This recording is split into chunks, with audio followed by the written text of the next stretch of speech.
Hey folks, thanks for joining me today. So today we're going to be painting on these eggs that I picked up at I believe it was the dollar store. Could have been Michael's even, I'm not exactly sure. But they're very lightweight and easy to paint on. And they're bigger than your regular chicken egg.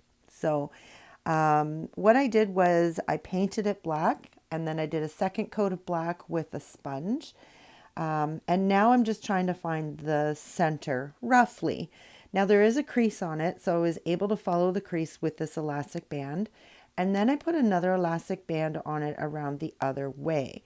And I try to get it as straight as possible. I know it's a round or an oval, whatever you want to say. It's not flat or square.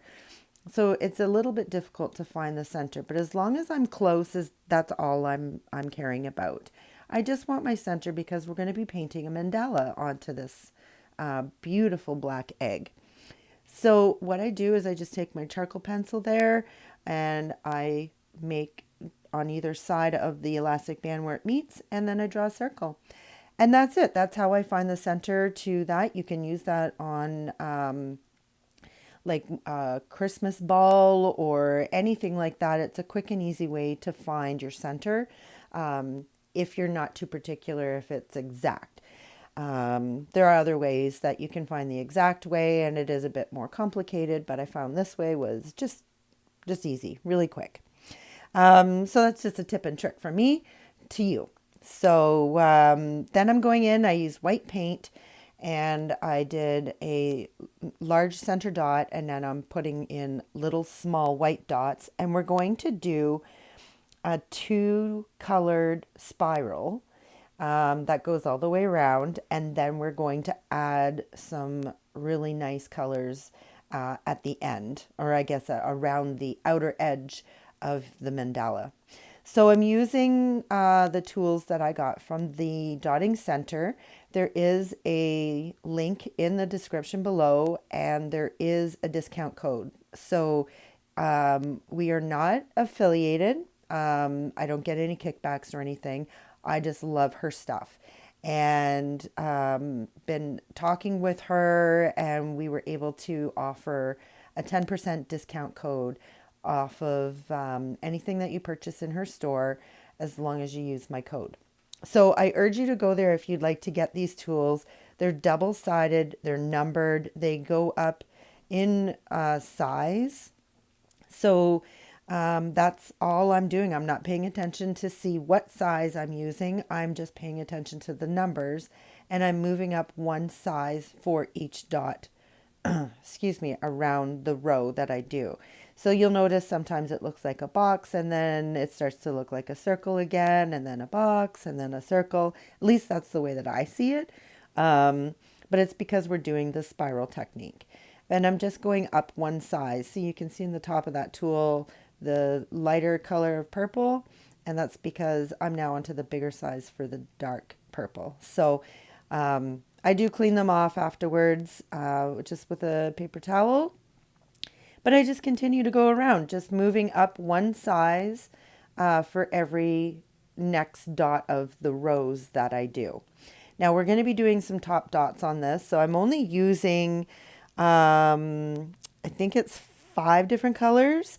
But in order to get a lighter color, I will be using a little bit of white. And that's what I'm going to be mixing in with the original color just to lighten it up a bit.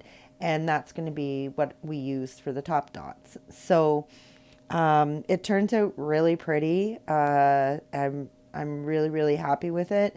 And I hope you enjoy it as well.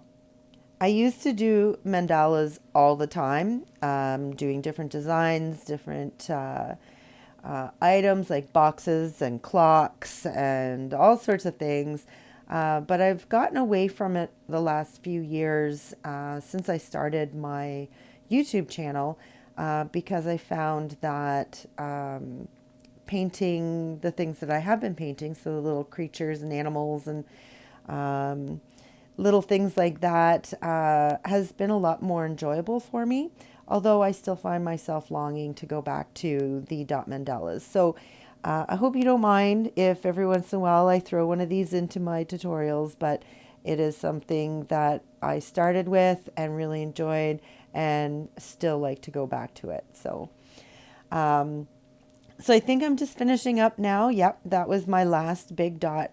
And now I'm going in with a smaller dot, and I'm using a red color. So this color, I believe, is called Wine, and it's by Craft Smart. I find the Craft Smart paint is excellent for dotting. So if you're doing any kind of mandala work or dotting work, pointillism, definitely these Craft Smart brand are perfect. They're not the greatest for painting with a paintbrush, but they're amazing for dotting. So I urge you to definitely invest in some if you wish, to give it a try if you're interested in doing the dotting, because they work tremendously. That's just my opinion though. So don't get angry with me. It's just simply my opinion on this. So now what I'm doing is I am walking the dots. Now that I've done all of my wine color, I've added some white in my paint tray, mixed it up, and now I've got this lighter pink color. So I walk the dots around with one of my stylists with this lighter color. This lighter color will also be a top dot on this dot, but I have to wait for it to dry. So I just continue on doing what I'm doing here. So walk the dots, you dot in the center, and then work your way around. And as you do that, the paint comes off and makes the dots automatically smaller, which is really cool. It's one of my favorite things to do in dot work. Now I'm doing some white. And I'm just going around and doing the exact same thing, using the same size stylus, and just walking around. If you want a list of all of the paint colors, I can't remember if I already mentioned it, but they are in the description below, along with, like I said, the link to the Dotting Center, so that you can get your hands on your own set of tools if you wish. And there's lots of great information down there too. So other links to some of my other tutorials that I have that I feel that are important in the how-to world. So definitely check it out. And I'd love to read your comments. Let me know if you enjoy doing dot mandalas, if you have tried doing dot mandalas, and maybe you might be interested in something that I don't know, that I could maybe do a class, or maybe if you're interested in I guess like tutorials that are on paper. So like step by step on paper how to do things. I've toyed with that a few times and haven't been very successful, but I could certainly do something like that as well. So let me know in the comments below. I'd really love to know your opinions, your thoughts. Even if you just like the video, give me a thumbs up. And if you're new, please subscribe, because I am posting videos all the time and I get so much joy out of it. And I would love for you to enjoy that as well. And if you do really, really like this, then make sure you ring that bell, because it will send you a notification every time I do post something new. So, and I'm going to be posting a few tutorials over this Easter weekend, so make sure that you stay tuned for those. So the next color that you watched me do is like a teal color. I think it's called Aqua. And I did the same thing. So once I dotted, I put a little bit of white into the Aqua color, mixed it up, and I got this lighter color of I guess Aqua, or to me it looks like teal, and used that and dotted around. And now I'm going back in with some white. Now we're going to go in with some green. This to me looks like a lime green. It's very bright and vibrant, but it's called Apple Tart. So I love some of the names that these companies come up with for their the names of their paints. It's just It's so, I don't know. It's hard for me to say, yes, today I'm painting with apple tart, when really I want to say it's lime green because that's what it looks like. So pardon me if I call it by the wrong name, but it is what it is. So that's my last round that I go, and now I'm just doing some top dots. So again, same thing. I added some white to the actual color, and I'm just dotting after I mixed it all up, and I'm dotting it on top of the darker color of that mixture that I made. Does that make sense? Let me try that again. The original color, I mixed a little bit of white, and then I dotted on top of the original color. Does that make better sense? I don't know. Let me know what you think. But I just top dot these, and all I'm doing is I'm using one size smaller than the original dot. So that way you still can see that dark color, but the light color really covers up a lot of it, and it almost makes it look 3D. It's beautiful. I just absolutely love how this effect works. Top dots are so awesome. So then when I get into these smaller ones, I'm just going to walk the dots in through there with my nail stylist.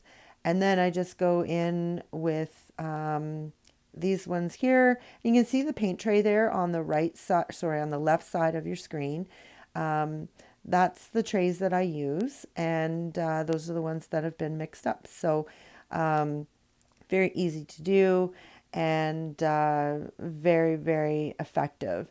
Now you'll notice that some of my green paint there, I didn't quite let it dry, and there's little bits of it missing. That's because my finger touched it, but I'm not worried about it because that's what I'm going to do to it. I'm going to cover it up. And that's just another benefit for top dots. So I go around and I do all of them, and then I do this finishing touch here. It's a very simple technique, but it does a world of difference to your design. So all I'm doing is using a really, really small dotting tool. I think it's like almost a needle. And I'm just using white paint, and I'm dotting in between each of the purple dots. And I'm basically drawing a line for your eye to follow, so that you understand, or that your brain understands, that this is a spiral. And then it brings you out to the bursts of color that are almost like little fireworks. So I do that only on the purple ones, and then I finish it off with the center. I didn't want it to be just white, so I used some yellow mixed with white, so it's a very pale yellow. So I do that in the center dot as well. So there you have it, folks. Life is what you make it, so get creative.